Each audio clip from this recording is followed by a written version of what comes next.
ఈరోజే శుక్రవారం. మహాలక్ష్మీదేవికి ఎంతో ప్రీతికరమైన రోజు. ఈరోజు ఏమీ చేయకపోయినా సరే ఈ కథను విన్నా, చదివినా, చెప్పినా, వినిపించినా సకల శుభాలు కలుగుతాయి. జన్మల దోషాలు తొలగి కోటి జన్మల పుణ్యం వస్తుంది. మరి ఆ కథ ఏంటో ఇప్పుడు ఈ వీడియోలో తెలుసుకుందాం. మన హిందూ సాంప్రదాయంలో లక్ష్మీదేవి సిరి సంపదల దేవత. వివిధ భాగ్యాల అధిష్టాన దేవతలుగా ఈ లక్ష్మీదేవిని అష్టలక్ష్ములుగా మనం పూజిస్తాం. దేవాలయాల్లో అష్టలక్ష్ములు ఒకే చోట అర్చించబడడం సాంప్రదాయం. ఆ అష్టలక్ష్ములు ఎవరు అంటే ఆదిలక్ష్మి, ధాన్యలక్ష్మి, ధైర్యలక్ష్మి, గజలక్ష్మి, సంతానలక్ష్మి, విజయలక్ష్మి, విద్యాలక్ష్మి, ధనలక్ష్మి. ఎంతో విశేషమైన ఈ శుక్రవారం రోజు అమ్మవారికి సంబంధించిన ఈ విశేషమైన కథను విన్నా, చదివినా, చెప్పినా, వినిపించినా సకల శుభాలు కలుగుతాయి. ధనధాన్యాలు కలుగుతాయి. అమ్మవారి అనుగ్రహం మీకు తప్పకుండా కలుగుతుంది. మరి ఆ కథ ఏంటో ఇప్పుడు ఈ వీడియోలో తెలుసుకుందాం. అదే అష్టలక్ష్మి వ్రత కథ. ఈ కథను వింటే చాలు అష్టలక్ష్ముల కటాక్షం మీకు కలుగుతుంది. పూర్వం భృగువు అనే మహర్షి ఉండేవాడు. మహా తపస్శాలి, వేదాంగ పరాయణుడు. అతనుకు ఒకసారి బిడ్డలు కలగాలి అనే కోరిక కలిగింది. అంటే సంతానం కావాలి అనే కోరిక కలిగింది. దాంతో భృగువు పరాశక్తి గురించి తపస్సు చేయడం మొదలుపెట్టాడు. రోజులు, నెలలు, సంవత్సరాలు గడిచాయి. అయినా భృగువు తపస్సు మానలేదు. ఆయన తపస్సుకు పరాశక్తి ఎంతగానో సంతోషించి ప్రత్యక్షమైంది. పరాశక్తి భృగు మహర్షితో, ఓ మహర్షి, నీకేం కావాలో కోరుకో. నీ తపస్సుకు నేను ఎంతగానో సంతోషించాను అని అన్నది. దానికి భృగు మహర్షి, అమ్మా, నాకు సంతానం కావాలి. కళారూపాలైన బిడ్డలు నాకు కావాలి అని అభ్యర్థించాడు. దాంతో తదాస్తు అంది అమ్మవారు. అమ్మవారి వరానికి ఫలితంగా అమృతకళ, మృతకళ అనే ఇద్దరు శిశువులు జన్మించారు. పెద్దదైన మృతకళకు జ్యేష్ఠ అని పేరు పెట్టాడు భృగువు. చిన్నదైన అమృతకళకు లక్ష్మి అనే పేరు పెట్టాడు. అన్నదమ్ముల ఆత్మీయతలు, చిన్నతనాలలోనూ అప్పాచెల్లెళ్ళ అనురాగాలు పెద్దతనంలోనూ అనే సామెత ఉండనే ఉంది కదా. అదేవిధంగా లక్ష్మీదేవి, జ్యేష్ఠాదేవులిద్దరూ ప్రతి క్షణం అనుక్షణం కలహించుకుని ఉండేవారు. ఈమె ఉంటే ఆమె ఉండేది కాదు, ఆమె వస్తుంది అంటే ఈమె ఉండేది కాదు. ఈ విధంగా ఒకరికొకరికి అస్సలు పడేది కాదు. ఇలా ఉండగా లక్ష్మీదేవి శ్రీ మహావిష్ణువును ప్రేమించింది. ఇది తెలిసిన జ్యేష్ఠాదేవి తాను కూడా విష్ణువునే పెళ్లాడతాను అంది. కానీ విష్ణువు మాత్రం లక్ష్మిని మాత్రమే మనువాడతాను అన్నాడు. అది తెలిసిన జ్యేష్ఠాదేవి చెల్లులైన లక్ష్మీదేవిని సముద్రంలో బ్రతకమని శపించింది. దీంతో అమృత కళ అయిన లక్ష్మీదేవి సముద్రగతం కావడంతో జ్యేష్ఠాదేవి ఈ భూమిని అంతా ఆక్రమించుకుంది. ఎప్పుడైతే లక్ష్మీదేవి భూమి మీద లేదో అప్పట్నుంచే జీవకళ నశించిపోయింది. జ్యేష్ఠాదేవి వల్ల భూమి అంతా చావు అంటే మృతకళ వ్యాపించింది. సృష్టి స్తంభించసాగింది. ప్రకృతి అంతా గందరగోళంగా తయారైంది. అప్పుడు బ్రహ్మాది దేవతలందరూ కలిసి వైకుంఠానికి చేరుకున్నారు. విష్ణువును ప్రార్థించారు. లోకంలో అనేకానేక బీభత్సాలు జరుగుతున్నాయి. నీవే దీనికి మార్గం తెలియచేయాలి అని విష్ణువును ప్రార్థించారు బ్రహ్మాది దేవతలు. అప్పుడు విష్ణుమూర్తి, ఓ బ్రహ్మాది దేవతలారా, ఈ విషయంలో నేనేమీ చెయ్యలేను. మీరు వెంటనే భృగు మహర్షిని ఆశ్రయించండి. అతనే తగిన పరిష్కారాన్ని మీకు తెలియజేస్తాడు అని తెలియజేశాడు విష్ణుమూర్తి. దాంతో బ్రహ్మాది దేవతలంతా భృగు మహర్షిని ఆశ్రయించారు. తమను ఈ ప్రకృతి వైపరీత్యాల నుంచి కాపాడమని వేడుకున్నారు. అప్పుడు భృగువు ఎంతో కోపంతో పెద్ద కూతురు అయిన జ్యేష్ఠాదేవిని భూమిని వదిలి వెళ్లి పొమ్మన్నాడు. కాని జ్యేష్ఠాదేవి తండ్రి మాటను తిరస్కరించింది.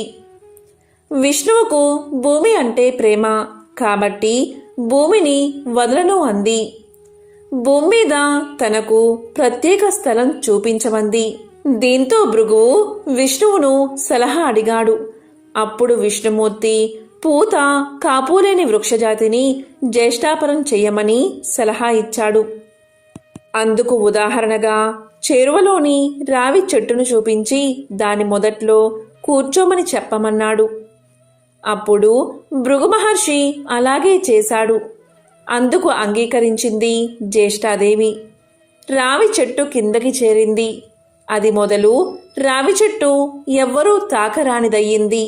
జ్యేష్ఠాదేవి రావి చెట్టులోకి ప్రవేశించగానే సృష్టి మరలా ప్రారంభమయ్యింది. అయినా భూమి మీద కల మాత్రం లేదు. లక్ష్మీదేవి సముద్ర పరం అవడం వల్ల భూమి మీద కళాకాంతులు లేకపోయాయి. అందుకే సముద్రంలో పడిన అమృతకళ అయిన లక్ష్మిని బయటకు తేవాలి అనుకున్నారు. అమృతం కోసం క్షీరసాగరాన్ని మదించిన సమయంలో లక్ష్మీదేవి సముద్రం నుండి బయటకు వచ్చింది. తానున్న చోట తన అక్క ఉండకూడదని, ఆమె ఉండే చోటుకు తాను వెళ్ళను అని ఒప్పందం చేయించుకుని లక్ష్మీదేవి సముద్రం నుండి వచ్చి విష్ణువును వివాహం చేసుకుంది. ఆ సందర్భంగా సృష్టి చాలనార్థం విష్ణువు ఆమె యొక్క పూర్ణాంశను తన వక్షస్థలంపై నివసించమని ఆదేశించి ఆమె కలను ఆది, విద్య, విజయ, ధన, ధాన్య, ధైర్య, సంతాన, గజ కలలు అనే 8 కలలుగా విభజించాడు. ఆ 8 కలలే అష్టలక్ష్ములు. ప్రాణికోటిలో ముఖ్యంగా మానవులలో ఎవరు ఏ ఏ కళల కోసం తప్పిస్తారో వారు ఆ కళను లక్ష్మీపరంగా అష్టలక్ష్మీ స్వరూపాలను ఆరాధించాలని, అలా ఆరాధించిన వారికి తప్పనిసరిగా కోరికలు తీరతాయని వరాన్ని ప్రసాదించాడు శ్రీ మహావిష్ణువు. మనోరమ మొదలైన వారెందరో పతివ్రతామణులు ఈమెను ఆరాధించారు. ఎందరో వద్యలు సంతానవతులయ్యారు. మరెందరో యువతులు తమ తమ భర్తలను పొందారు. ఎంతమందో ఈ కళను ఆరాధించి దరిద్రులు ధనవంతులు అయ్యారు. ఇదే అష్టలక్ష్మి కథ. ఎప్పుడైనా సరే గురు శుక్రవారాల్లో కానీ, శుక్లపక్ష అష్టమి, దశమి, ఏకాదశి, త్రయోదశి, పూర్ణిమ తిథుల్లో ఈ కథను తప్పనిసరిగా చదువుకోవాలి. లక్ష్మీ స్వరూపమైన తులసి దగ్గర దీపాన్ని వెలిగించి నమస్కారం చేయడం వల్ల సకల సౌభాగ్యాలు కలుగుతాయి. అలాగే గులాబీ, తామర పువ్వు, మల్లెలు, సన్నజాజులతో అమ్మవారిని పూజిస్తే కూడా ఎంతో మంచిది. అమ్మవారికి ఇష్టమైన తెలుపు లేదా ఎరుపు వస్త్రాలు ధరించి అష్టోత్తరం చదివి తీపి పదార్థాలను నైవేద్యంగా సమర్పిస్తే సంపదలు చేకూరతాయి.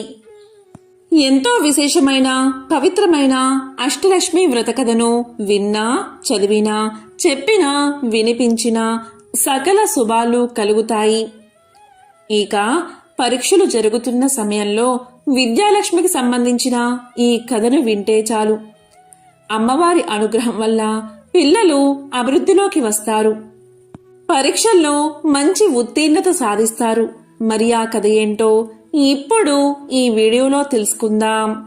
పూర్వకాలంలో కోసల దేశంలో దేవదత్తుడు అనే బ్రాహ్మణుడు ఉండేవాడు. అతనికి సంతానం లేదు. అందువల్ల సంతానం కోసం యజ్ఞం చేశాడు. ఆ యజ్ఞంలో ఉద్గాతగా గోబిలుడు అనే బ్రాహ్మణుణ్ణి నియమించాడు. ఏ కారణం వల్లో ఆ గోబిలుడికి ఆ సమయంలో యగశ్వాస దిగశ్వాస కావడం చేత మంత్ర పఠనంలో చిన్న స్వరభంగమైంది. అందుకు దేవదత్తుడు కోపగించి, ఓరి గోబిలా, సంతానార్థమై శవనం చేస్తూ ఉండగా స్వరభంగం చేశావేమిటి అని కసురుకున్నాడు. అందుకు అలిగిన గోబిలుడు, ఇంత కోపిష్టివాడికి యజ్ఞం ఎందుకు? స్వరభంగమైతే ప్రాయశ్చిత్తం చేసుకోవచ్చు, అంతేకాని యజ్ఞ దీక్షలో ఉండి ఉద్గాతపై కోపగించడం మహాపాపం. నీకీ జన్మలో కొడుకు పుట్టినా పుట్టుగాక, వాడు విద్యారహితుడై మూర్ఖుడవుగాక అని శపించాడు. దీనితో దేవదత్తుడు భయపడిపోయాడు. గోబిలుడు అతన్ని శపించాడు కాని శాపం తిప్పే శక్తి తనకు లేదు అన్నాడు. యజ్ఞం ముగిసిపోయింది.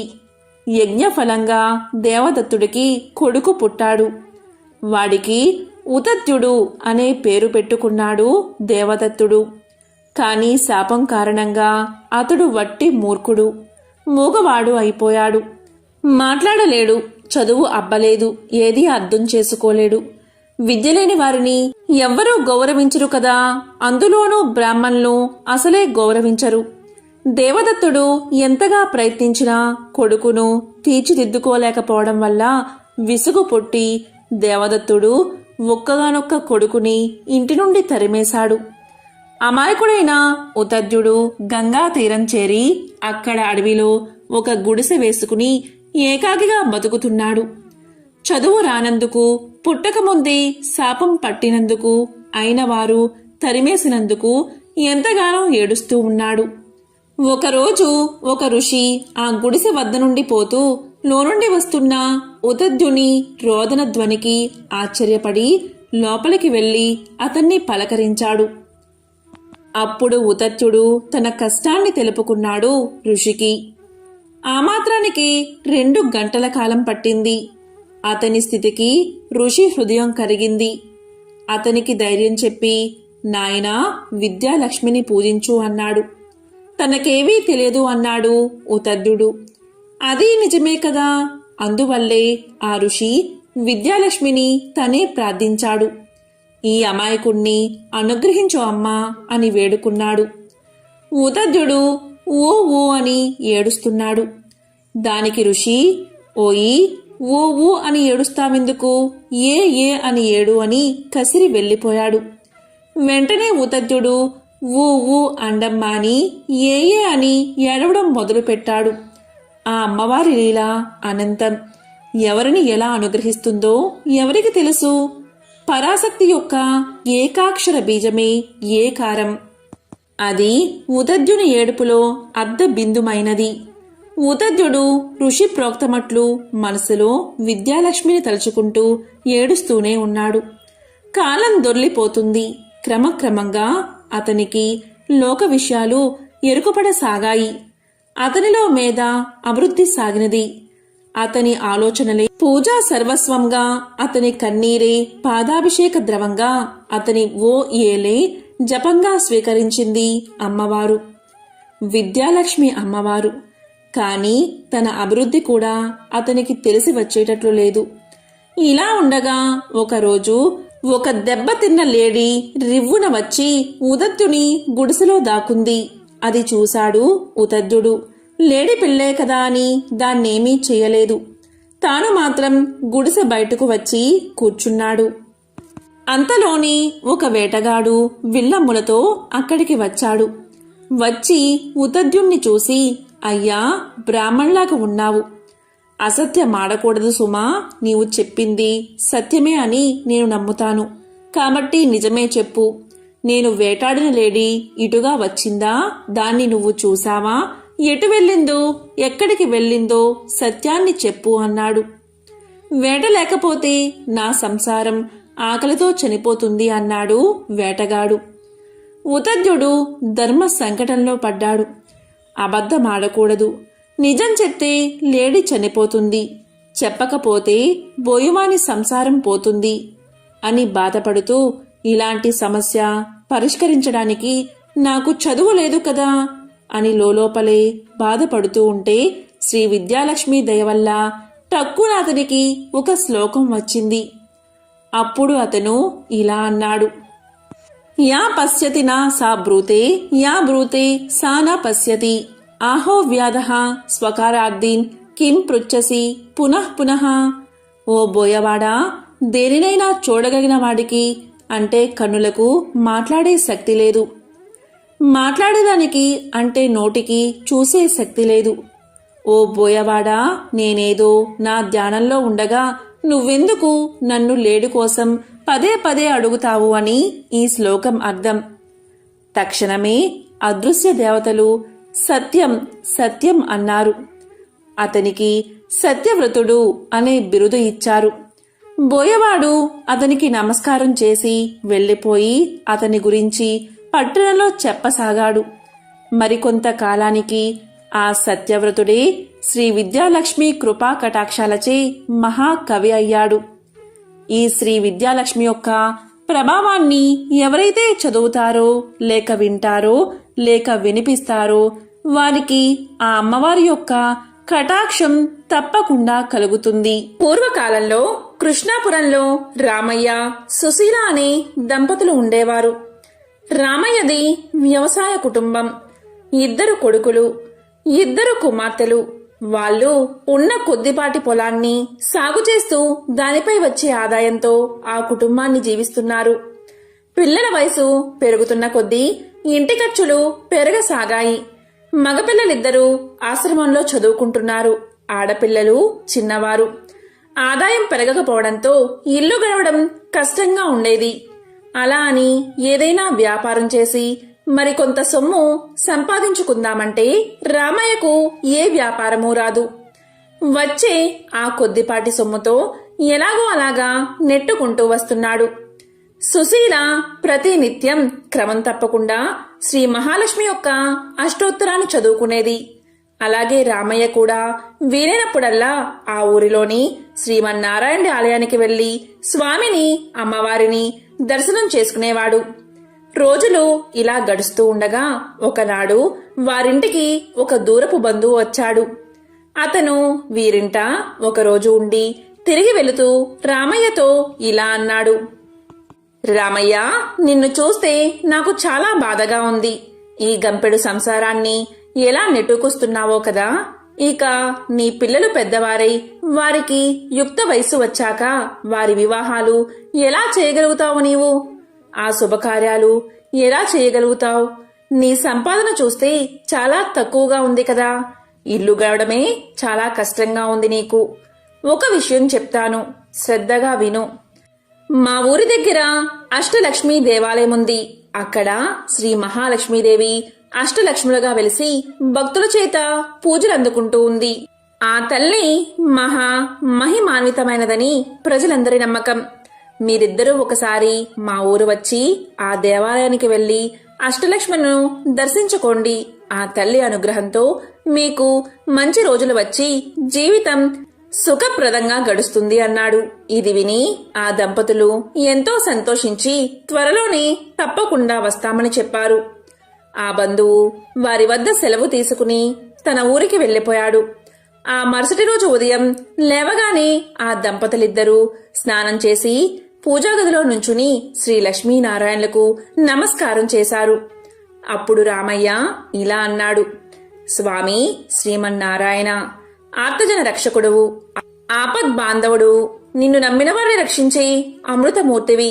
మమ్మల్ని ఈ కష్టాల నుండి బయటపడవేసే భారం నీరే తండ్రి. ఓ శ్రీమన్నారాయణ, నీకు ఇవే మా నమస్కారాలు. ఓ మహాలక్ష్మి, జగన్మాత, మిక్కిలి దయతో కూడి ఉన్న నీ చూపులతో మమ్మల్ని కరుణించు తల్లి.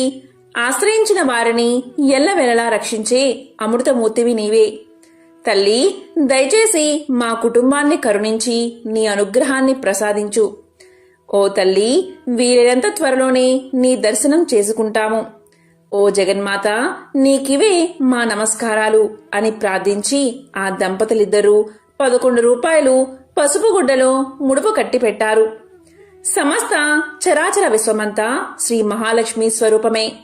కైలాసంలో రుద్రుని వద్ద పార్వతిగాను, స్వర్గంలో ఇంద్రుని వద్ద సచీదేవిగాను, సత్యలోకంలో బ్రహ్మదేవుని వద్ద సరస్వతిగాను, నాగలోకంలో నాగలక్ష్మిగాను, రాజుల వద్ద రాజ్యలక్ష్మిగాను, ధనికుడి ఇంట ధనలక్ష్మిగాను, గృహాలలో గృహలక్ష్మిగాను, చదువుకునే వారికి విద్యాలక్ష్మిగాను, సంతానం కోరుకునే వారికి సంతానలక్ష్మిగాను ఆ అమ్మ అనుగ్రహిస్తుంది.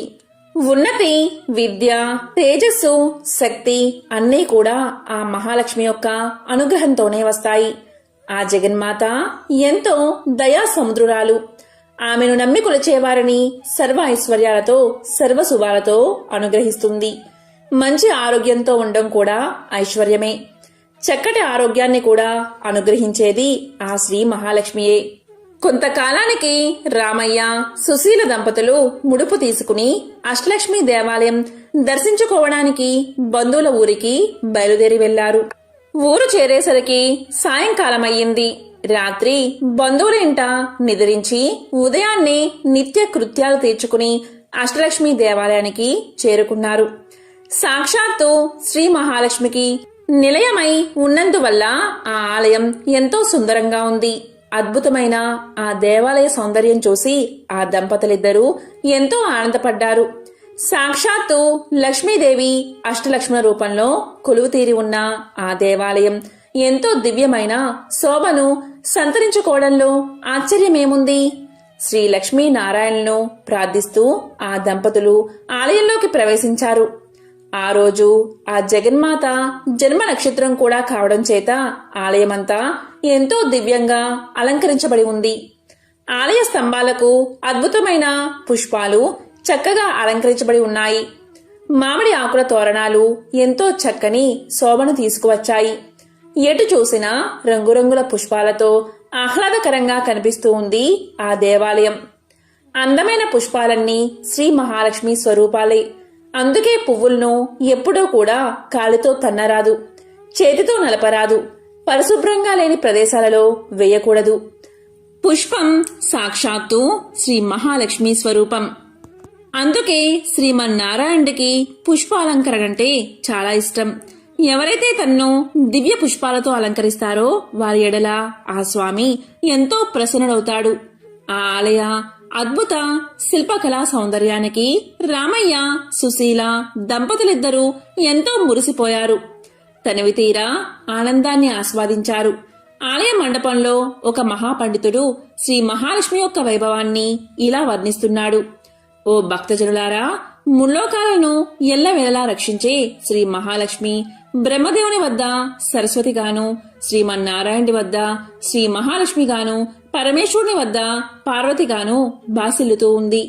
ఆ తల్లిని కొలిచిన వారికి సర్వ సంపదలు కలుగుతాయి, సర్వ ఐశ్వర్యాలు లభిస్తాయి. దేనికి కొదవ ఉండదు. సంపూర్ణ ఆరోగ్యం కలుగుతుంది. ప్రతినిత్యం ఆ తల్లిని స్మరించినా కీర్తించినా సర్వశుభాలు కలుగుతాయి. ఆ రోజంతా జయప్రదంగా నడుస్తుందని చెప్తూ ఉన్నాడు. ఇక రామయ్య, సుశీల దంపతులు ఆ పండితుడు చెప్పిన విశేషాలన్నీ విని అక్కడి నుండి బయలుదేరి ముందుగా ఆదిలక్ష్మి ఆలయం వద్దకు చేరారు. అద్భుత తేజస్సుతో ప్రకాశిస్తున్న ఆ తల్లికి నమస్కారం చేసి అటు తర్వాత ధాన్యలక్ష్మి వద్దకు వచ్చారు. ధాన్యలక్ష్మిని ఎన్నో విధాలా స్తుతించి తరువాత ధైర్యలక్ష్మి, గజలక్ష్మి, సంతానలక్ష్మి, విజయలక్ష్మి, విద్యాలక్ష్మి, ధనలక్ష్ములను దర్శించుకున్నారు. ఎంతో దివ్యమైన తేజస్సుతో, అద్భుతమైన పట్టు వస్త్రాలతో, రకరకాల దివ్య ఆభరణాలతో అష్టలక్ష్ములందరూ ఎంతో అద్భుతంగా దర్శనమిచ్చారు. రామయ్య, సుశీల దంపతులు అష్టలక్ష్ములను ఎన్నో విధాలా స్తుతించి తమను కరుణించవలసిందిగా ప్రార్థించారు. ఆలయం నుండి వెలుపలకు వచ్చే ముందు రామయ్య ఒకసారి కనులు మూసుకుని శ్రీ మహాలక్ష్మీదేవిని ప్రార్థిస్తూ మనసులో ఇలా అనుకున్నాడు. ఓ జగన్మాత శ్రీ మహాలక్ష్మి, నీవు నన్ను కరుణించి అంతులేని ఐశ్వర్యం నాకు అనుగ్రహిస్తే నేను మా ఊరిలో తప్పకుండా నీ అష్టలక్ష్మి స్వరూపాలతో అద్భుతమైన ఆలయాన్ని నిర్మిస్తాను అనుకున్నాడు రామయ్య. అటు తర్వాత ఆ దంపతులిద్దరూ తిరిగి తమ ఊరికి చేరుకున్నారు. ఆ మహాలక్ష్మి తల్లి అనుగ్రహం వల్ల రామయ్య కుటుంబం మంచి అభివృద్ధి సాధించింది. కుమారులిద్దరికీ మంచి చదువులు కలిగి ఉన్నత ఉద్యోగాలు లభించాయి. కుమార్తెలకు మంచి వరులతో వివాహాలు జరిగాయి. స్నేహితులు కొంతమంది సహాయం చేయగా రామయ్య 2-3 వ్యాపారాలు ప్రారంభించాడు. ఆ శ్రీ మహాలక్ష్మి తల్లి అనుగ్రహం వల్ల ఆ వ్యాపారాలన్నీ ఎంతో అభివృద్ధి చెందాయి. ఎన్నో లాభాలు వచ్చాయి. చుట్టుపక్కల గ్రామాలలో రామయ్య అంతటి ధనవంతుడు లేడని ప్రజలు చెప్పుకుంటూ ఉన్నారు. ఇంత సంపద రావడంతో తాను ఆ రోజు శ్రీ అష్టలక్ష్మి దేవాలయం కట్టిస్తానని ఆ జగన్మాతకు ఇచ్చిన మాట మరిచిపోయాడు రామయ్య. ధన సంపాదనలో పడి భగవంతుణ్ణి స్మరించడం కూడా మరిచిపోయాడు. తమకు ఇచ్చిన మాట తప్పినందుకు అష్టలక్ష్ములకు ఆగ్రహం కలిగింది. అంతే, ఎంతో వెలిగిపోతూ ఉన్న కుటుంబంలో ఎన్నో సమస్యలు వచ్చాయి. ఆదిలక్ష్మి అనుగ్రహం కోల్పోవడంతోనే రామయ్యకు వ్యాపారం మీద పట్టు సడలింది. తన సరుకు అమ్ముడుపోవడం కష్టంగా మారింది.